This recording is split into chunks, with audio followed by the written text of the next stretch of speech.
Hi there. Welcome in for this reading today, my channel. My name is Cynthia. Thank you for being here, and thank you for liking and subscribing to my channel and to watching my work. I really appreciate it. I've been having a little bit of, for some reason, like lack of motivation to do readings lately, which is the opposite of where I had been, which is like obsessed and at points wanting to do 2 and 3 in a day and not really having the ability to upload that many readings in a day because my internet's kind of slow here. Going from that to like not having any motivation was a little bit alarming at first. I was like, what's happening? Why am I lacking drive to attend to my channel, which has been something I'm loving? And in meditation today and in doing kind of just some trance work around it, a couple different things came through for me. And so the inspiration was to do an inner child reading. I don't know that that's necessarily related to where my lack of motivation was or wasn't. I don't know if it had much to do with my inner child, but I had an inner child memory come through for myself that felt really meaningful.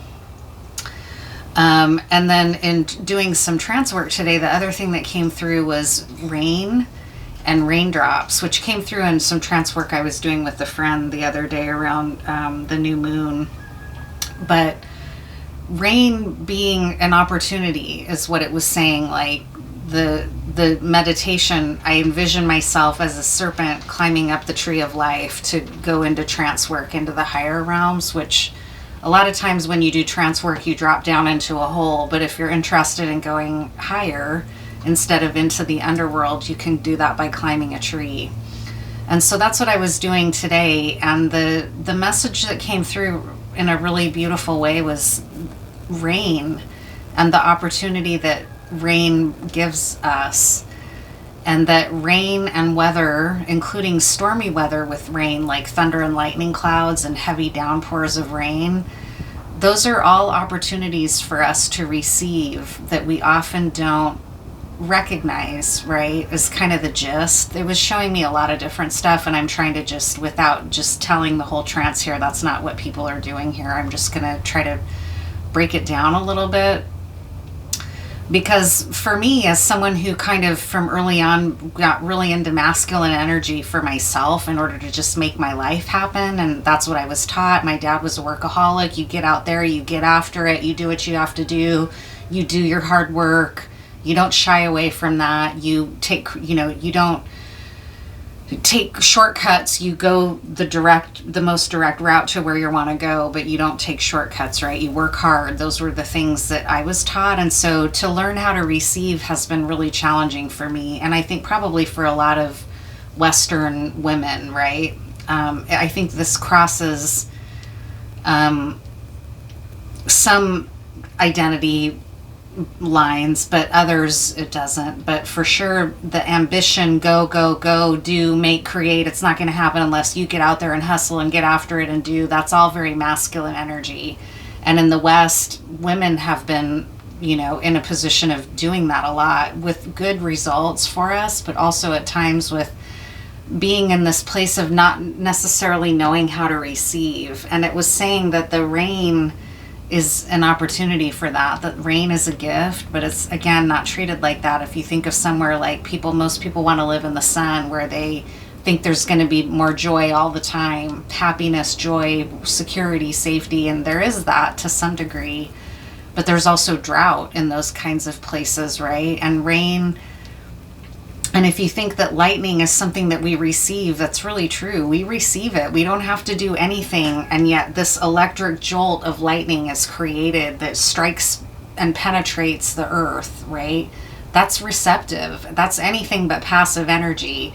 Having the energetic capacity to receive lightning or rain or whatever, like those are major challenges for us as people and for our spiritual growth. So there was something to that about, and it was showing me that because part of what I received around my own inner child work was this sort of deeper understanding that I had ever felt before about an inner child wound that I had. And I received that as a gift in asking for it and praying for it. Like, why don't I what connection have I still been missing from my childhood that gets in my way at times, right? A shadow or an inner child that is wounded that still needs healing that I feel but not exactly sure how to meet their needs.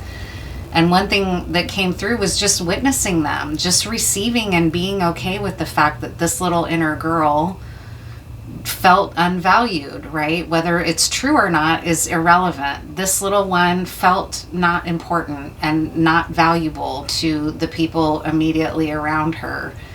And a lot of times what happens is if someone tries to give voice to that, everybody wants to come rushing in like, no, that's not true. Well, what I was kind of intuitively hitting on in this clear cognizant understanding was that she just needs me to witness her and be like, yeah, you didn't feel loved or valued. You felt like an afterthought, and like, you know, and that I see and I witness you and I honor what you experienced, rather than try to race immediately to comfort or no, that's not true and people did, you know, I mean, it's not what she needed. And so that's a way of receiving, is just being able to give something to your inner child that they didn't get, rather than try to talk them out of it, or no, you really did get that, you just didn't see it. You know, that's not what your inner child needs. Your inner child needs you, of all people, to have their back and honor their experience, right? So there's some, I guess that's the thread, is that that's part of receiving, especially a lightning bolt of recognition like that. When I received that insight about what that part of me needed, she just needs me to witness her and validate her. She doesn't need me to try to go in there and be like, no, actually your dad really did. You know, that's not what she needs. I know that. I'm sure she knows to some degree that that's what I'm going to say. So she doesn't trust me all the way, this inner child, right? So anyways, that's enough of that. I just wanted to do, but parents do all kinds of things that make their children feel that way, even if it's not intentional. Intention is not really what's up when it comes to an inner child. Your inner child doesn't understand your intentions, a parent's intentions, right? And a child understands actions and what the parent's doing and showing. It's a child doesn't have the capacity to understand what the parent intends to do. And if they do, they shouldn't be overly burdened with it, but many kids are. Either they get parentified or they just get told that none of their things they felt or perceived as kids were true, which isn't really fair, right? So let's just do an inner child reading here. What's a message from an inner child that wants to come through? What do they need? How can you do for them? What's important to know for your inner child that you can be something that they just can receive from you? There's no conditions. It's unconditionally loving to give to your inner child without trying to qualify or equivocate what their experience was. Too many people do that already to kids, right? We don't need to do that to our own inner child. But it's hard, you know, we get used to talking to kids like that. Like, no, that's not right, what you're thinking and saying and feeling. And then that's can be what prevents our inner children from healing all the way, right? Is that they just don't feel properly witnessed or understood like they need. That's what mine needed. She just needed me, and honestly, she needed someone to get it, what she was going through, and people didn't really, or if they did, they didn't let her in on that, right? So I can do that now. I can be like, yeah, of course you felt like that. I get it. I get why you felt like that. I'm sorry. I don't feel that way towards you. I do love you, right? Things like that. What's something that an inner child needs in the collective right now? Or our collective inner children, what do they need from us?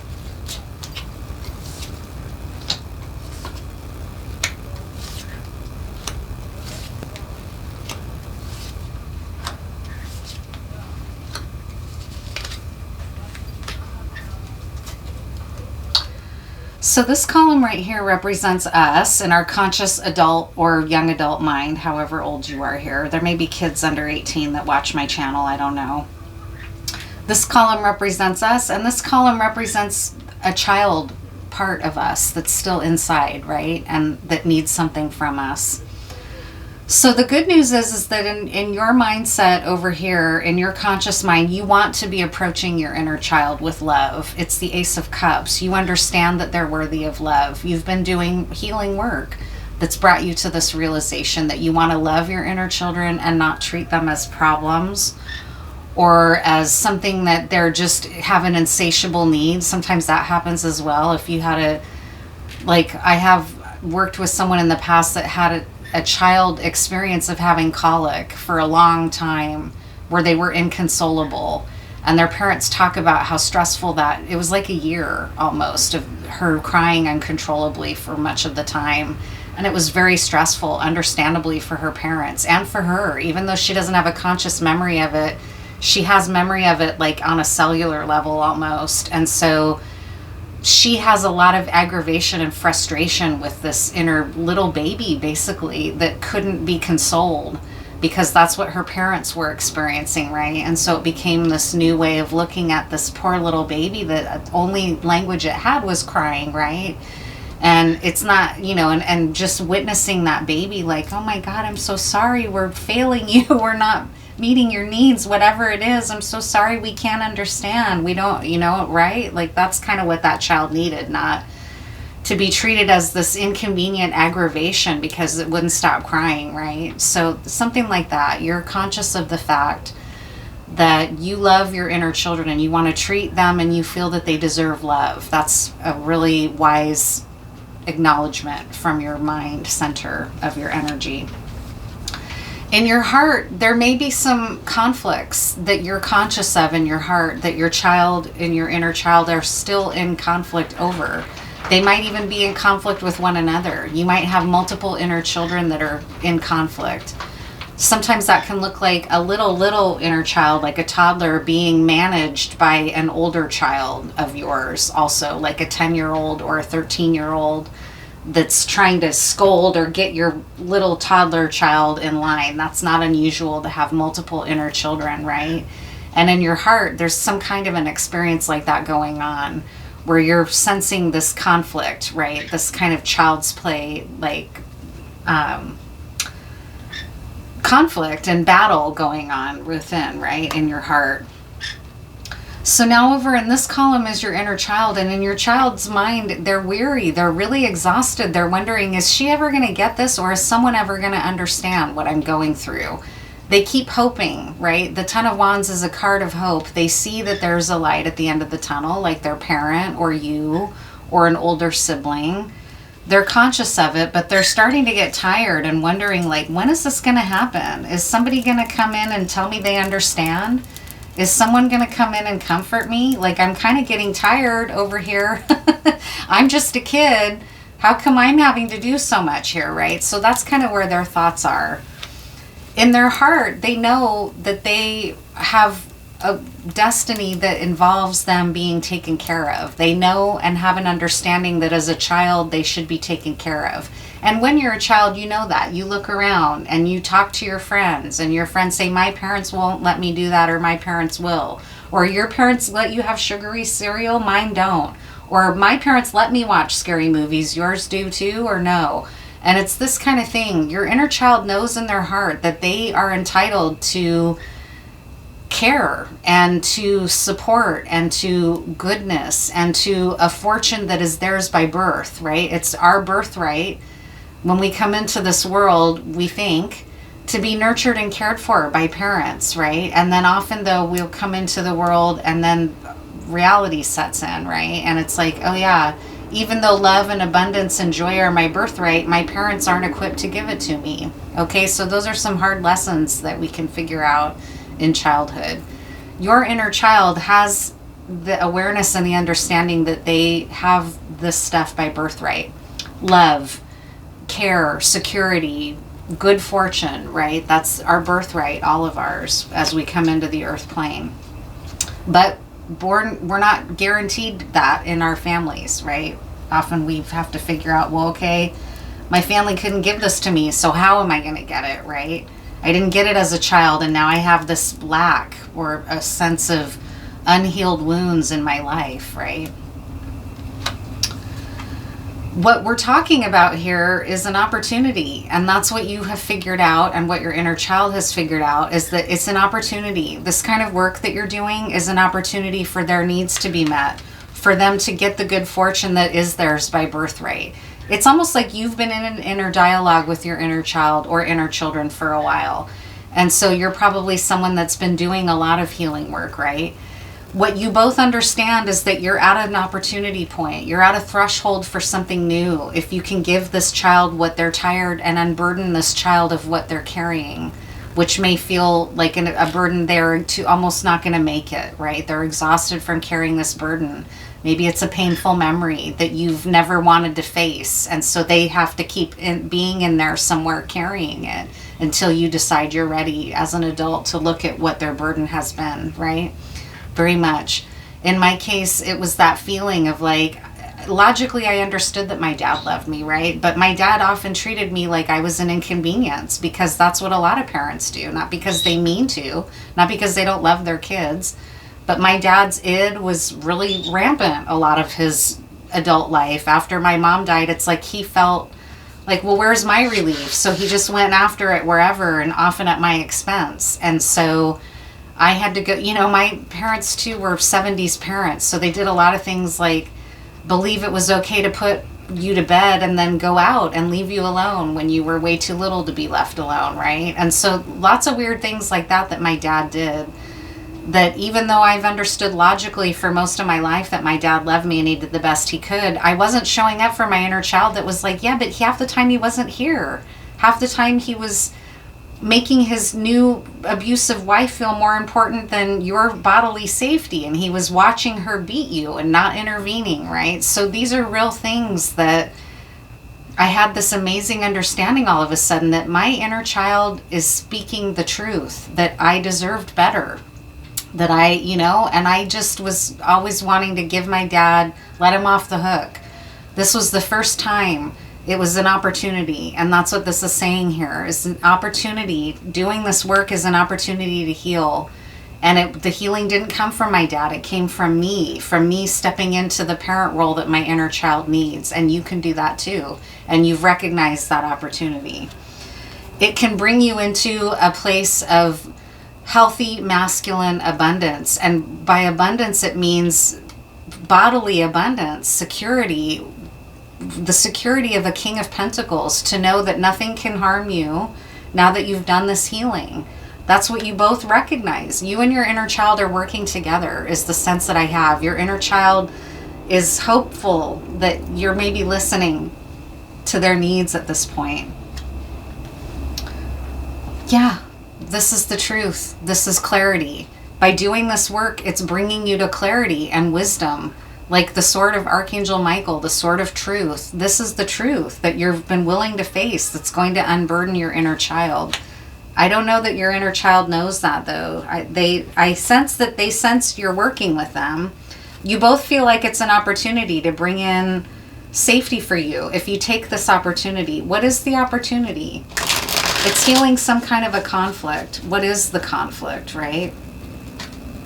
Burning some of this myrrh here. And if we're speaking of inner children, myrrh was brought to baby Jesus, right? So baby Jesus is often worshipped in a way that's different from adult Jesus, right? Like the purity of a baby, right? Babies come into the world pure and innocent, right? What is your inner child need unburdening? They know that it's within their right as a child to feel safe and secure and abundant, and you have it within you to give it to your inner child. What do they need unburdening? It's some kind of conflict.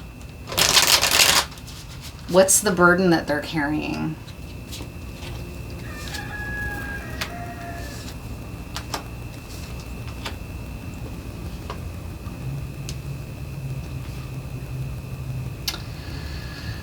To me, it looks like you may have been treated as a parent when you were a child.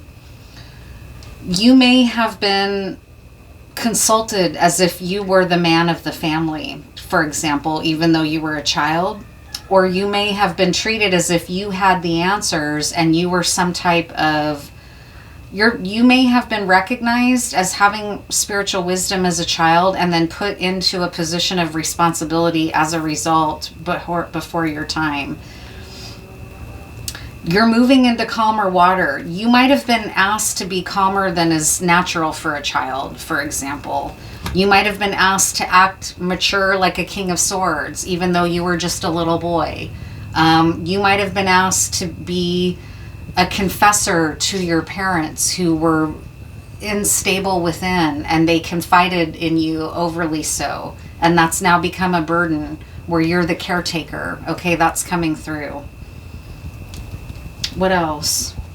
Did you become a parentified child? Was your inner child expected to do too much for their age? That happens, right? And it's called being a parentified child.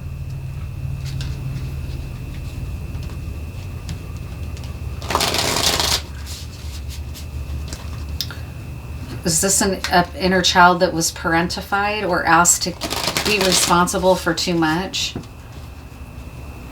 What was that?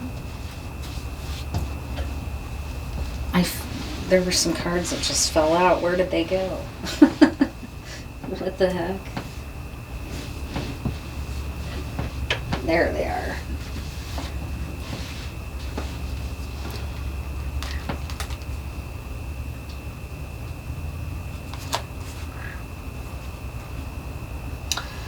Yeah, okay. This is specific, but it can look in a number of ways, and you can reverse the genders. What it's coming through here is that you may have had a single mom or a single dad. It's coming through here like a single mom, and that you ended up fulfilling a role to your mom like a spouse, okay, like a spouse would. And believe me, I identify, honestly, because when my dad ended up finally leaving my abusive stepmom, he was so traumatized by that he really didn't date seriously again until I was in high school, which was probably for the best, honestly. But there was an unintended consequence that my dad didn't see, which is that he kind of made me into his partner. And so he had a reliance on me that was like for almost all of his social needs. Or it was like he would treat me like an adult at times because he really needed an adult companionship, but he was so wounded by that whole event that he deprived himself kind of in a way. And so I became in a way like his wife, even though I was really little, and that was too much responsibility for my dad's social needs to all be lived through me, right? So I wasn't all the way parentified, but I was parentified in some areas, and that's kind of what it's showing me here. Is that you were asked to be kind of the man or the woman of the family with an absent parent. You stepped into more of a spousal role. And it could go from what I described to darker places, and I'm not going to try to pull that all out. That's a little too vulnerable and raw. On the bottom of the deck is the Ten of Swords. So this may have come at a very high price. You may have ended up ultimately feeling betrayed, or your parent may have felt betrayed when you started trying to separate and individuate, which is a normal thing that all kids go through. And I know that that has happened in my own family, where when my nieces and nephews started separating and individuating from my siblings, they struggled with it because they weren't allowed to separate and individuate even really from their mom. They were seen as like an extension of her, and then they struggled with that themselves, right? So it could be something like that. Either that this created an anger in you that you now have a lot of resentment towards this parent who burdened you with too much responsibility, or the other way around. The parent may resent you now that you've tried to have some healthy adult boundaries, right? They might be accusing you of abandoning them, or, you know, after everything I've done for you, this is the thanks I get. It can look kind of in some ways like that, right? What are some other things to know about this situation? You have an opportunity to heal it, and I think part of that opportunity is going to come from witnessing this for your inner child and validating them. Like, yeah, you should have never had to have that much responsibility. It's too bad, right? If you're an understanding person, it's hard to do that sometimes, because if you're an understanding person and you were an understanding child, you got rewarded for that, and rewarded for not having needs or too many needs, right? So then sometimes kids of that kind of neglect then do that to themselves and their own inner children, like, you shouldn't need that, you shouldn't need anything. Well, this inner child needs it. They need to be unburdened from some of what they've been carrying, which is to me looking like a misplaced reliance on them. They were being over relied on by the adults in their world.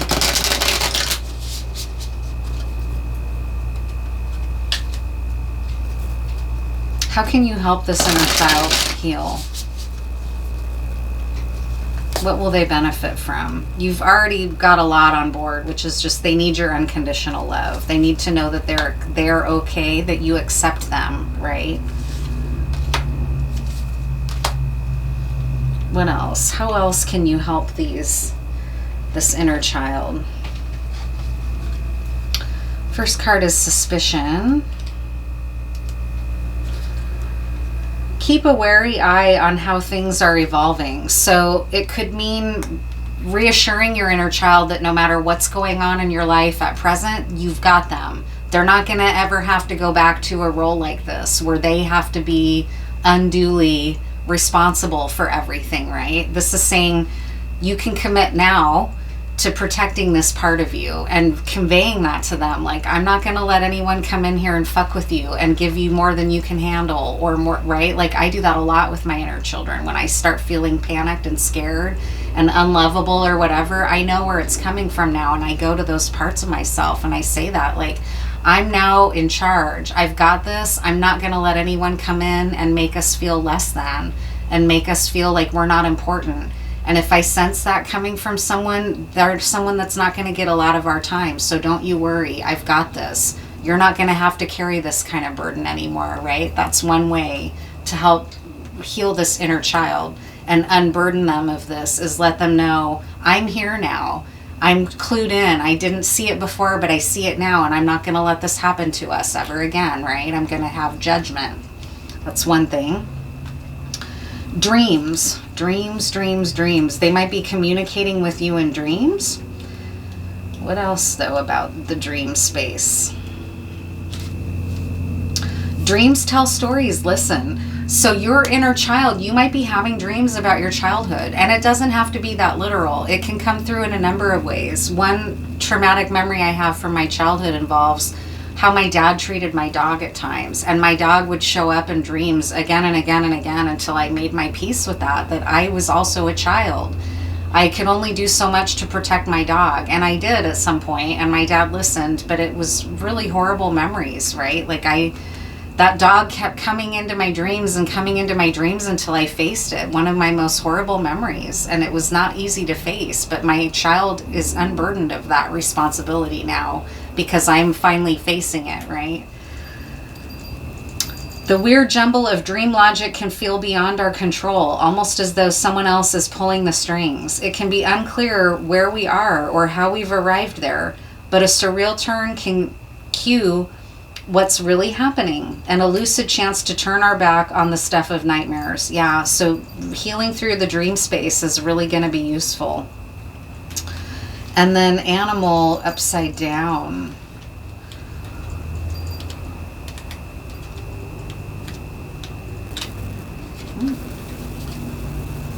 Instinctive energy need not be impulsive, though it can be. So you can trust your instincts about what your inner child needs without being impulsive. Like, your inner child might want you to eat a full gallon of ice cream, but you know better. You know that's not healthy for you. I remember, my God, I went through a streak, of course, like most kids, where they're obsessed with candy. But I took it to new levels. Like, I remember at times, like, eating spoonfuls of sugar at home. So you got to rein in some of your inner child's impulses, right? There's a reason that children don't run things. It's because they need help and structure and guidance. But they need to know they can trust you. Not that you're going to give them more than they can handle, but also that you're going to give them parameters so that they feel safe, right?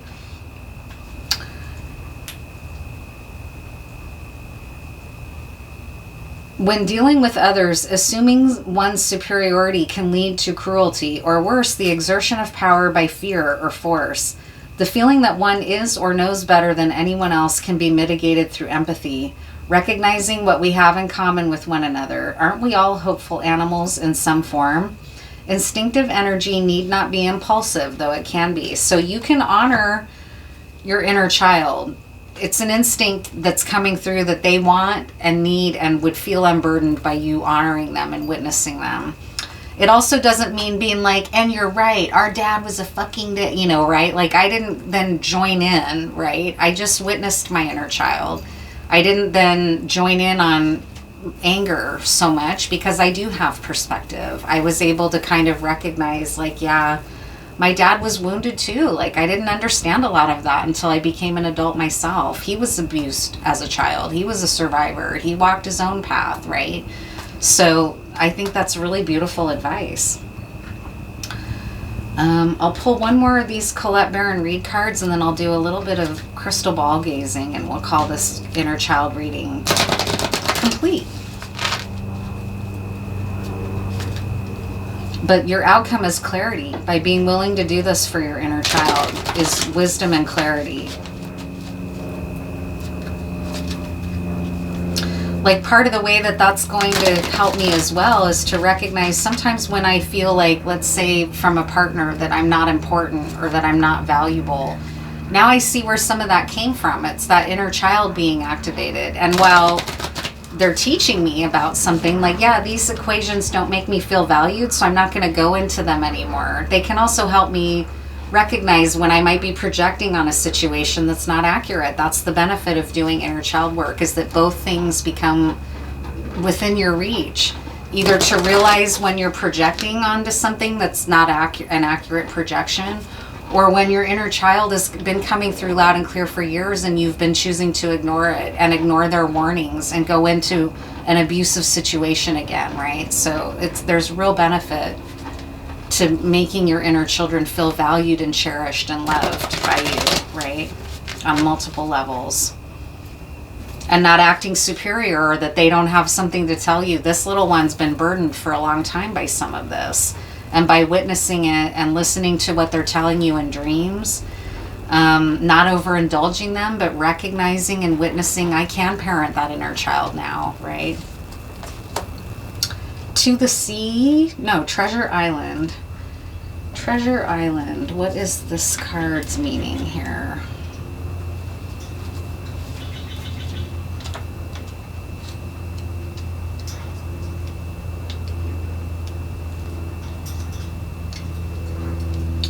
You've worked hard and acted upon your unwavering belief in abundance, right? Like your inner child knew. And suddenly, in the midst of it all, you hit the jackpot. You've uncovered the map to buried treasure and tapped the unlimited potential within you. What you must hone now is your ability to recognize when X marks the spot. Because some of these golden opportunities may be obvious, but others may not be so readily apparent. And we were just talking about that opportunity, that the rain is an opportunity, right? Trust your intuition to light your way now as you enter this truly prosperous phase, where all the long, hard work navigating your inner life is now paying off. Externally, your inner child is with you all the way on this. In all aspects of your life at this time, you have good fortune. Don't forget to enjoy it and share it with others, as treasure shared multiplies like magic. I'm reading the relationship because this is a relationship with your inner child. And it could mean with somebody else where there's stuff playing out for your inner child in the dynamic with someone else. Either way. Your relationship is a treasure, providing even more than you need, but you may not see that right now. No matter how long you've been together, you and your partner are always discovering hidden gems about yourselves and each other. Now is a time of discovery. It's as if everything is in sync and everything is new again. Romance blooms and love is in the air. You can be assured that this partnership will bring you great gifts and valuable lessons. Keep your heart open. The message of this card is to celebrate love and what it teaches you, which is just beautiful because here we have this Ace of Cups and the Wheel of Fortune. So it's a really good omen and good message coming through. That by doing this inner child work and by having done all the healing you've already been doing, you're bringing in all this positive stuff. by being willing to do this work. And believe me, I know not everybody is willing to do this kind of work, to really heal themselves. They're still looking for healing from outside of them. Like, if only better men would come into my, well, what about you? Right? So let's see now.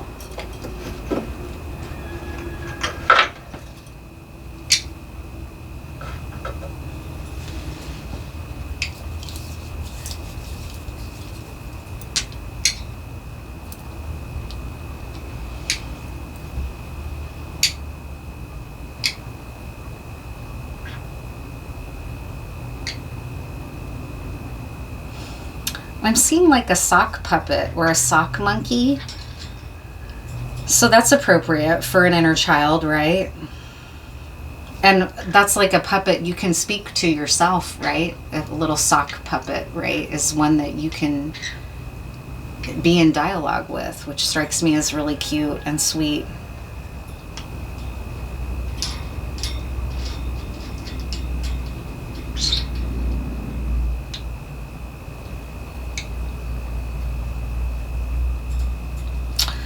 I'm seeing someone tend to a grave.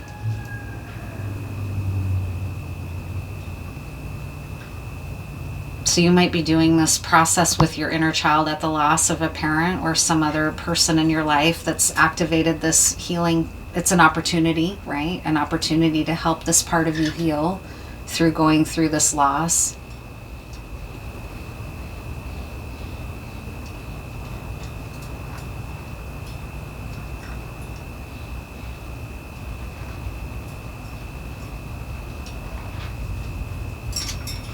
I Wish You Roses is coming through. That's a song.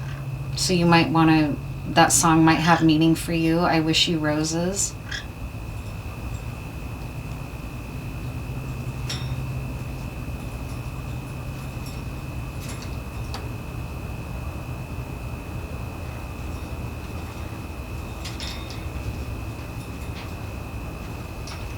The letter M is coming through. M. Might be someone's first, middle, or last initial.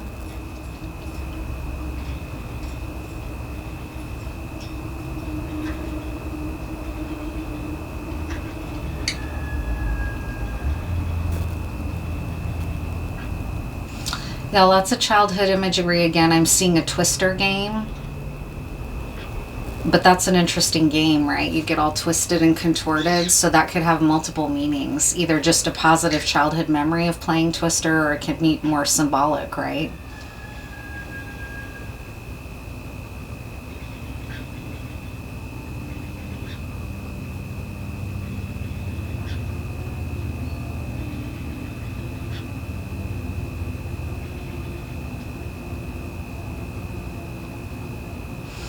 Now I'm seeing like a satellite, like an in-space satellite orbiting.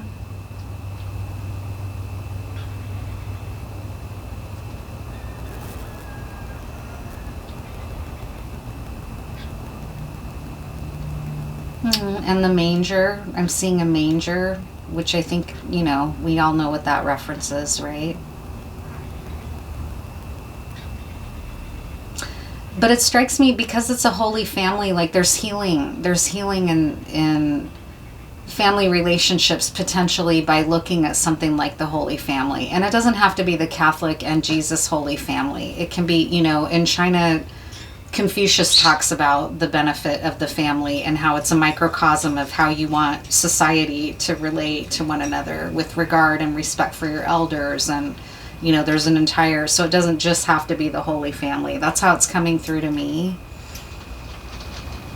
And that kind of unconditionally loving love of the Virgin Mary, that's a big part of her ascended master energy, is her loving, maternal, unconditionally loving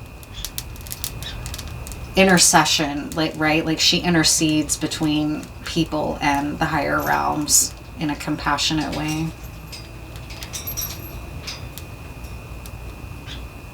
And roses are a big symbol of the Virgin Mary. We just came through the Virgin Mary's Day, too, I think, honestly.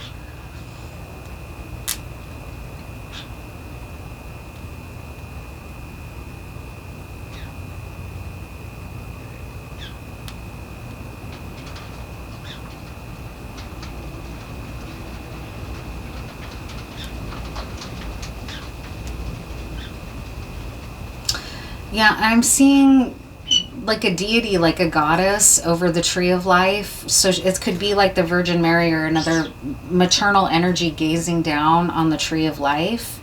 And you are at the base of the tree of life. So it's like a macrocosm of you attending to your inner child. There's someone attending to you, okay? And there's the planet, which attends to all of us in the earth, in this incarnation, right?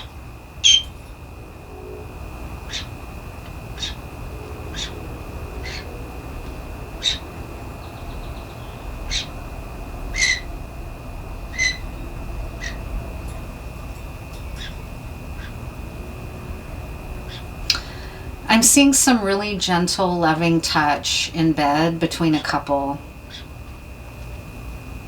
And the gentleness is key. There's like a gentle regard or respect, right, for the whole person in this equation. It's just showing me like a couple. My bird is chiming in there.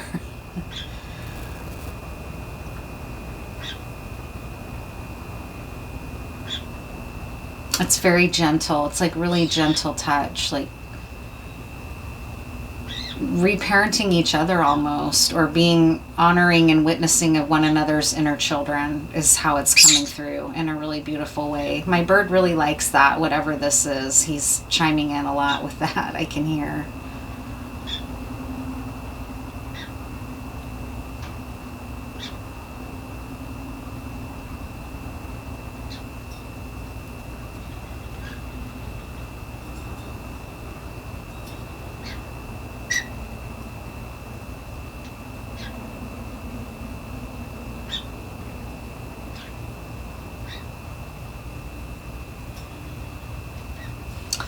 I'm seeing a primate again. I've been seeing primates a lot in the last month, I would say, coming through. It's really interesting. I'd love to hear if anyone has comments about that, about primates, or about, do you have a guide with you? Like, I love primates. The only ones I've really seen ever in real life are in Costa Rica. I got to see some little smaller, like capuchin. They weren't capuchin, I can't remember what kind. And then in Belize, I saw some howler monkeys. They're really amazing creatures. They're our close relatives, right?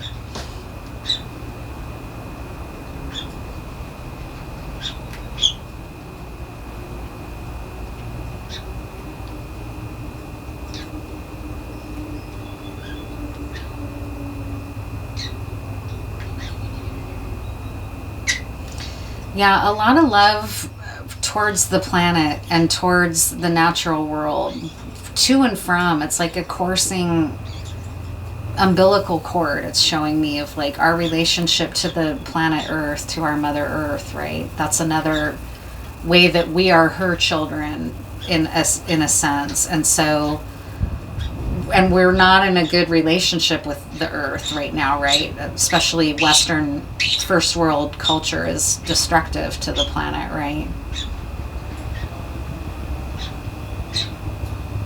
And there's something about that, about getting into an alignment.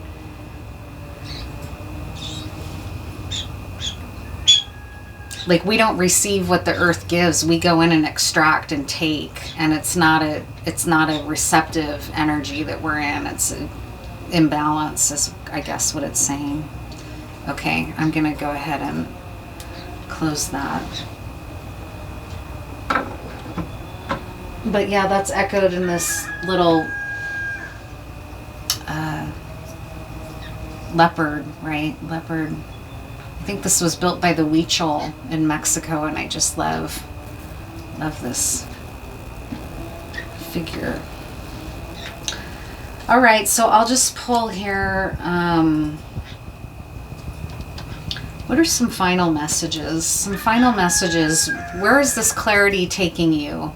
As you move into this clarity of helping your inner child unburden, where is the clarity taking you? What are some outcomes of this clarity before I close?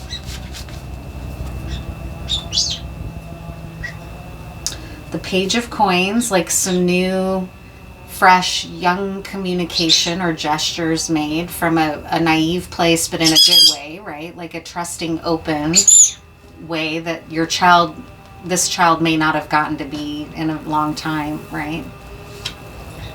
Yeah, a completion, a happy home life, a joyful return to yourself and to relationships that are going to nourish and feed you. Like when I saw that couple just being real gentle, it's really beautiful.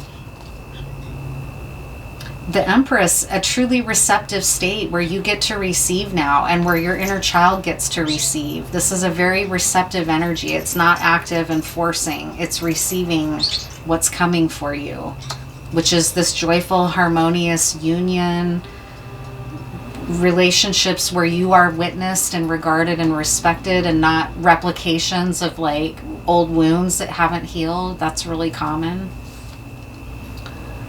Yeah, watch and wait as you start to receive everything. This is where you're at. You're in a,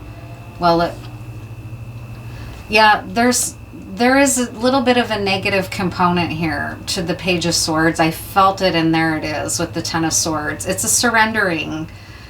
Either there's a part of you that's a little nervous to surrender this much, or there's people around you that don't like this process that you're in and that you're going to have to surrender to that fact. Let me just see if there's any clarity I can get with that. Because that Ten of Swords came up twice now. So is there anything we should know about that Ten of Swords? What's important to know about it?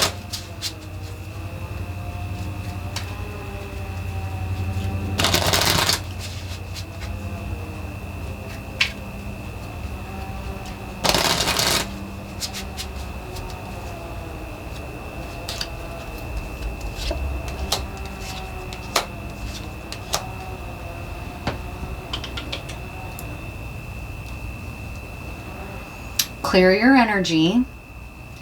Remember that you're safe and cherished and that you can trust this. So the surrender is okay. There's a part of you that's a little guarded about it still or uneasy. That might be another part of you that is not sure what's going to happen if you all let go and try to just receive. There might be some parts that are anxious about that. I very much relate to that because I was conditioned from very early, like, nothing's handed to you. You got to go out there and get it, get after it, right? And it can feel really freaky to just let go and allow some things to unfold here. But it's saying cleanse your energy like this, like with smoke or with meditation or however you do that, how you clear away any of these worries and fears from wounded parts. You can trust that by doing that, you're healing and that you're safe and cherished as you go through this process. That's what's coming to you, is this completion where you feel you can trust the people around you and that you're safe and cherished by clearing out this old wounded energy. It's just really beautiful. So I congratulate you. You've done a lot of really great work.